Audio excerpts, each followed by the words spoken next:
Nobel পুরস্কারের ব্যাপারে কম বেশি আমরা সকলেই জানি, কিন্তু আমাদের অনেকেরই অজানা রয়ে গেছে নোবেল পুরস্কার কি এবং কেন দেওয়া হয়। আসুন ছোট্ট করে এই দুইটা প্রশ্নের উত্তর জেনে নিই।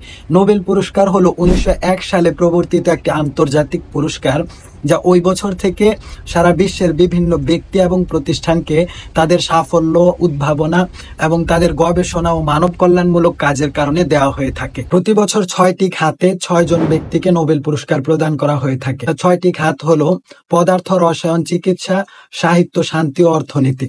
পদার্থ বিজ্ঞানে যে সবচেয়ে ভালো অবদান রাখবে, যে নতুন কোনো বিষয় উদ্ভাবন করবে, তাকেই দেওয়া হবে। রসায়নের ক্ষেত্রেও সেম। চিকিৎসা বিজ্ঞানে যে সবচেয়ে ভালো ভূমিকা রাখবে, নতুন কোনো বিষয় উদ্ভাবন বা আবিষ্কার করবে, তাকে দেওয়া হয় নোবেল পুরস্কার। সাহিত্যে যে সবচেয়ে বিশিষ্ট রচনাটি করবে, যার মধ্যে কোনো আদর্শের জন্ম বা লালন করে, তাকে সাহিত্যে নোবেল পুরস্কার প্রদান করা হয়।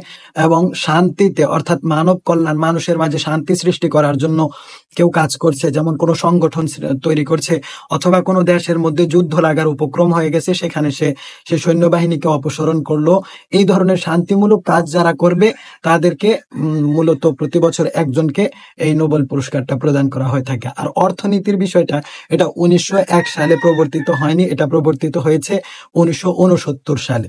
নোবেল বিজেতাকে নোবেল লরিয়েট বলা হয় এবং নোবেল পুরস্কার প্রাপ্ত ব্যক্তিকে একটি স্বর্ণপদক, একটি সনদ এবং নোবেল ফাউন্ডেশনের পক্ষ থেকে একটা উল্লেখযোগ্য অর্থ প্রদান করা হয়ে থাকে। 2023 সালে এই অর্থের পরিমাণ ছিল 9.86 সুইডিশ ক্রোনা, যা মার্কিন ডলারে হয় প্রায় 1 মিলিয়ন মার্কিন ডলারের মতো। আমাদের বাংলা টাকায় প্রায় 10 কোটি টাকার বেশি হবে। তো বুঝতেই পারছেন, নোবেল পুরস্কার পেলে শুধু লাভ আর লাভ।